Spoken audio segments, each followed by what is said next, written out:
मैं संतुष्ट हूँ।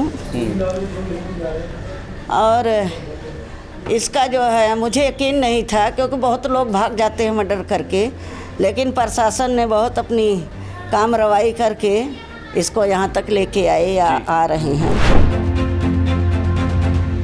ये काली पैंट पाया हुआ था, एक कॉलर वाली टी शर्ट पहना हुआ था, परना ऐसे लपेटा हुआ था जी।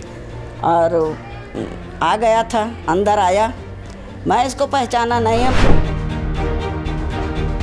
तो मैं सोची मेरी बेटी घर में नहीं थी, मैं सोची कोई भेजा होगा मैकेनिक की, जाके ठीक करके आ जाऊं, क्योंकि पैसा वही देती थी। से मैं पूछती हूँ, वहाँ से आके यहाँ हमारे आधे बेड़े में खड़ा हुआ, जो कोई आता गेट खड़काता पहले फिर अंदर आता, वहाँ से आके यहाँ खड़ा हुआ। अमृतपाल मैरो पहला भी ਤੁਹਾਡੇ घर कभी आए सी? कभी नहीं आया था। हमें पता लगा कि ये रेखी कर रहा था, तो ये मेरा घर अच्छी तरह से देखा था, क्योंकि पता लगा कि ये 2-3 बंदे बाहर खड़े रहते थे इस पास से, तब ये घर में आता था। बीते महीने की गल करिए तो कमल कौर भाभी जो कि इंस्टाग्राम के उपर मशहूर सी ते उसका काफ़ी नाम से, जे गल करिए तो बड़ी ही बेरहमी के नाल बठिंडा पार्किंग के उसका कतल है वो कर दिता गया सी। सो बिल्कुल जो उसका मेन दोषी अमृतपाल सिंह महरो हुण पकड़िया गया तो उसनूं पंजाब दे विच लिआंदा गया है। तो जिहड़ी कमल कौर की माता जी साडे नाल ने गलबात कर लेने। माता जी की कहना चाहोगे जिहड़ी अमृतपाल महरो की गिरफ्तारी हुई है, संतुष्ट हो तुसीं इस गिरफ्तारी हो या किस तरीके की मंग करते हो? हाँ जी, मैं संतुष्ट हूँ। और इसका जो है मुझे यकीन नहीं था, क्योंकि बहुत लोग भाग जाते हैं मर्डर करके, लेकिन प्रशासन ने बहुत अपनी काम रवाई करके इसको यहाँ तक लेके आए या आ रहे हैं। मेरे को प्रशासन के ऊपर बहुत बड़ा यकीन है और मुझे इंसाफ मिलेगा। यकीन है उन सबके ऊपर कि मुझे इंसाफ दिलाएंगे। अच्छा, अमृतपाल महरो जो कहा जा रहा कमल कौर भाभी नूं घरों लैके गया सी ते जदों घर दे विच आया सी ते की किस तरीके दा पहरावा सी, की कह के उन्होंने घरों लैके गए, की गलबात हुई सी? ये काली पैंट पाया हुआ था, एक कॉलर वाली टी शर्ट पहना हुआ था, परना ऐसे लपेटा हुआ था जी। और आ गया था, अंदर आया। मैं इसको पहचाना नहीं है। मैं सोची कि कोई मेरे घर का फिल्टर ख़राब था, तो मैं सोची मेरी बेटी घर में नहीं थी, मैं सोची कोई भेजा होगा मैकेनिक की, जाके ठीक करके आ जाऊं, क्योंकि पैसा वही देती थी। तो इससे मैं पूछती हूँ, वहाँ से आके यहाँ हमारे आधे बेड़े में खड़ा हुआ, जो कोई आता गेट खड़काता पहले फिर अंदर आता, वहाँ से आके यहाँ खड़ा हुआ। अमृतपाल महरो पहला भी ਤੁਹਾਡੇ घर कभी आए सी? कभी नहीं आया था। हमें पता लगा कि ये रेखी कर रहा था, तो ये मेरा घर अच्छी तरह से देखा था, क्योंकि पता लगा कि ये 2-3 बंदे बाहर खड़े रहते थे इस पास से, तब ये घर में आता था। मन दे विच कदी होया कि इस तरीके दा भाना वरत सकदा है? नहीं, कभी नहीं हुआ। जब होता तो ऐसे थोड़ी ना घटना घटती। जब ये मेरे मन में होता कि ये आया है छलावा छलने के लिए, बहाने से लेके जा रहा है, तो ऐसे ना ये जा ही पाता, ना हम उसको भेजते ना। अच्छा, मेरे जब वो बता रहे थे, अब जब घर आया फिर आगे क्या हुआ? उन्होंने पूछा कि कमल कौर भाभी का करी यही? हाँ, नहीं, घर तो ये नहीं पूछा। कहता माता मैंने पहचाना नहीं। मैं कहे नहीं। कहता मैं अमृतपाल। मैं कहे अमृतपाल। कहता मैं अमृतपाल हूँ। तो मैं कहे हाँ जी बोलो। कहता कमल कितनी है? मैं कहा कमल तो है नहीं घर में। कहता कि ओदा नंबर दो। मैं कहा नंबर उसने मना किया कि मेरा नंबर किसी को मत देना जी। तो कहता कि कोई गल नहीं, मेरे को हैगा, मैं किसी तो ले आसीगा, मैं कर लेना गल। इसकी बात तो मैं सुनती थी, अब बेटी की बात तो नहीं सुन पाई। वो घर में आई तब बताई थी कि मैंने ये बात किया। ये कहता कमल अप्पा ने जाना बठिंडे प्रमोशन दे वास्ते, गड्डी दी करना शोरूम की, ते अप्पा जाना। मेरी बेटी आके घर में बोली कि मैंने कहा कि मेरी मम्मी की तबीयत ठीक नहीं है, आते मैं अभी नहीं जा सकती हूँ। तो फिर कहता कोई गल नहीं, मैं कल नू फिर आऊँगा। 7 जून को ये आया था 2025 जी। तो मेरी बेटी बोली कि मैं नहीं जा पाऊँगी, आप मत आना। ये फिर 8 जून को फिर आ गया घर। तो बोलता तब भी मेरी बेटी नहीं थी, तो उसको बुलाया। कहता कमल आ जा, तो असी तेरे घरे बैठे हाँ। तो मेरी बेटी फिर आई, कहती कि जा नहीं सकते, मेरी गल समझा करो, तुसी माता दी दवाई जब तक कराऊंगी नहीं, मैं किते भी नहीं जानती। मैं लोकल चली जाती, दूर नहीं जाती मैं। तो कहता कोई गल नहीं, 2-2.5 घंटे का रास्ता आने जान करना वहाँ। तो कहती है मैं नहीं जा सकती। अच्छा, फिर ये 9 तारीख को फिर आ गया, ये 9 जून को जी 2025 9 जून को फिर आया।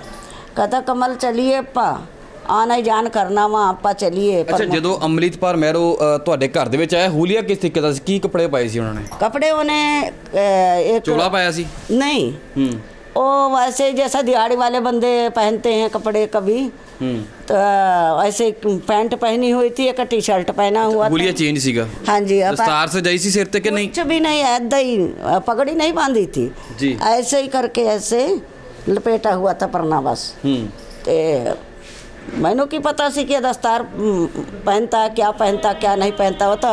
जब वहाँ मैं बठिंडे गई फिर मेरे को पता लगा जब इसका नंबर पीट किए तो वहाँ पर ये चोले में आ गया अपने चोला उला पहना तो मेरे से सारा फोटो दिखा रहे थे। मैं कही ये है वहाँ 2-4 बारी उन्होंने निकाल के फोटो मेरे को दिखाए कि ये था मैं कही ਅੱਛਾ नहीं ਜਦੋਂ ये ਤੁਹਾਡੀ ਬੇਟੀ ਬਠਿੰਡੇ ਚਲੀ ਗਈ ਪ੍ਰਮੋਸ਼ਨ ਦੇ ਲਈ ਜਦੋਂ ਅੰਮ੍ਰਿਤਪਾਲ ਮਹਿਰੋ ਲੈ ਗਿਆ ਤੇ ਤੁਹਾਨੂੰ ਘਰ ਦੇ ਵਿੱਚ ਤੁਸੀਂ ਬੈਠੇ ਸੀ ਕਿਵੇਂ ਤੁਹਾਨੂੰ ਪਤਾ ਲੱਗਾ ਕੋਈ ਫੋਨ ਆਇਆ ਸੀ ਜਾਂ ਕਿਵੇਂ ਪਤਾ ਲੱਗਾ ਜਾਂ ਖਬਰਾਂ ਦੇਖੀਆਂ ਸੀ ਤੁਸੀਂ मेरी बेटी फ्रिज लेके आई थी उसका कोई बिल उल उसमें रह गया था वो अपने पास ही रखती थी प्रूफ क्योंकि पैसे पूछे उसी ने देना होता था। मेरी बेटी के पास ही रहा वही बिल से वहाँ पर फ़ोन किए यहाँ लुधियाना के मालिक के पास फिर वैसे यहाँ पुलिस वाले के पास आया फ़ोन जी यहाँ थाने में वो हमारे घर आए वो बोले फिर वहाँ से हमारा पता नहीं कैसे नंबर मिला फिर वो फ़ोन किए उसके बाद में वो किए कि अभी आप आ जाओ। अब रात के 8 बजे फ़ोन आया था 8 बजे रात को जाते तो हम क्या करते वहाँ जाके वहाँ कोई मिलना नहीं था तो उन्होंने खुद मना कर दिए कि माता आप सवेरे आ जाना इतनी टाइम कैसे आओगे। मैं सुबह होते ही वहाँ पहुँच गई जाई ਬਠਿੰਡਾ। ਅੱਛਾ ਤੁਹਾਡੀ ਬੇਟੀ ਫਾਨੀ ਸੰਸਾਰ ਨੂੰ ਅਲਵਿਦਾ ਆਖ ਗਈ ਉਸ ਦਾ ਕਤਲ ਕਰ ਦਿੱਤਾ ਗਿਆ ਪਰਿਵਾਰ ਦੇ ਉੱਪਰ ਜੇ ਗੱਲ ਕਰੀਏ ਕਿੰਨਾ ਕੁ ਅਸਰ ਦੇਖਣ ਨੂੰ ਮਿਲਿਆ ਕਿਉਂਕਿ ਕਿਹਾ ਜਾ ਰਿਹਾ ਮੇਨ ਕਮਾਉਣ ਵਾਲੇ ਉਹੀ ਸੀਗੇ। हाँ जी बहुत कुछ अब हम अपनी असर को लेके नहीं बता सकते मेरे साथ क्या हो रहा है क्या नहीं हो रहा है कैसे हम जी रहे हैं कैसे नहीं जी रहे हैं ये मेरे अपने आप मैं खुद जानती हूँ। ਅੱਛਾ ਜਿਹੜੀ ਹੁਣ ਕਾਰਵਾਈ ਹੋਈ ਹੈ ਪੁਲਿਸ ਵੱਲੋਂ ਗ੍ਰਿਫਤਾਰੀ ਕੀਤੀ ਗਈ ਹੈ ਸੰਤੁਸ਼ਟ ਹੋ ਤੁਸੀਂ ਇਸ ਕਾਰਵਾਈ ਤੋਂ? हाँ जी मैं संतुष्ट हूँ क्योंकि मुझे पूरा यकीन था कि जो हमें बोला जाता है कि माता आपको इंसाफ मिलेगा तो वो मेरे को मिलेगा इंसाफ। हमें इतना यकीन है प्रशासन के ऊपर कि जो उन्होंने बोला वो उतना वो कर दिखाए। ਅੱਛਾ ਤੁਹਾਡੀ ਇੰਟਰਵਿਊ ਪਹਿਲਾਂ ਵੀ ਕੀਤੀ ਤੁਸੀਂ ਫਾਂਸੀ ਦੀ ਮੰਗ ਕਰ ਰਹੇ ਸੀਗੇ? हाँ जी मैं फांसी की मांग करती हूँ कि एक इंसान होता है कहता लड़ रहे थे भिड़ रहे थे धोखे से मर गया जी ठीक है। और एक इंसान धोखे से एक माँ की गोदी से बच्चा उसका निकाल के लेके गया एक प्रमोशन के बहाने वहाँ ले जाके इसने बहुत बेदर्द की मौत दिया है। ਤੇ ਲੱਗਦਾ ਜੇ ਅਗਰ ਤੁਹਾਨੂੰ ਪਤਾ ਹੁੰਦਾ ਇਸ ਤਰੀਕੇ ਨਾਲ ਕਤਲ ਹੋਣਾ ਤੁਸੀਂ ਜਾਨ नहीं देना ਸੀ? नहीं जी नहीं जाने देना था। और जैसे वीडियो डाल रहा था वहाँ से कि मैं तो इस तरह इसलिए मारा उस लिए मारा वीडियो बनाती थी तो वीडियो बनाती थी तो पहले मेरे पास आता मेरे से कहता कि वीडियो इसका बनाना बंद करवा दो। ਅੱਛਾ ਤੁਹਾਡੇ ਕਹਿਣ ਦਾ ਮਤਲਬ ਮਾਂ ਨੂੰ ਸ਼ਿਕਾਇਤ ਕੀਤੀ ਜਾਂਦੀ ਹੈ ਕੋਈ ਦੱਸਿਆ ਜਾਂਦਾ? हाँ जी माँ हो बाप हो जो गार्जियन मैं माँ बाप दोनों ही थी। 25 साल 30 साल पहले एक्सीडेंट बाप का हुआ। ਅੱਛਾ ਜਿਵੇਂ ਪੂਰਾ ਸਮਾਜ ਦੀ ਗੱਲ ਕਰ ਲਈਏ ਅੰਮ੍ਰਿਤਪਾਲ ਮਹਿਰੋ ਦੀ ਗੱਲ ਕਰ ਲਈਏ ਉਸ ਦੀ ਵੀਡੀਓ ਬਣਾਉਣ ਦੇ ਉੱਪਰ ਟਿੱਪਣੀ ਕਰ ਰਹੇ ਸੀ ਤੁਹਾਨੂੰ ਲੱਗਦਾ ਜਿਹੜੀ ਵੀਡੀਓ ਬਣਾਉਂਦੇ ਸੀ ਸਹੀ ਸੀਗਾ? सारी दुनिया को देख के तो लगता है कि जैसे सारी दुनिया बनाती थी वैसा ठीक बनाती थी ਜੀ। ਅੱਛਾ ਜਾਂਦੇ ਹੋਏ ਘੱਟ ਲਫ਼ਜ਼ਾਂ ਦੇ ਵਿੱਚ ਜੇ ਗੱਲ ਕਰੀਏ ਜਾਂਦੇ ਸਰਕਾਰ ਤੋਂ ਕੀ ਅਪੀਲ ਕਰਦੇ ਹੋ ਜਾਂ ਸਰਕਾਰ ਤੋਂ ਕੀ ਮੰਗ ਕਰਦੇ ਹੋ ਤੁਸੀਂ?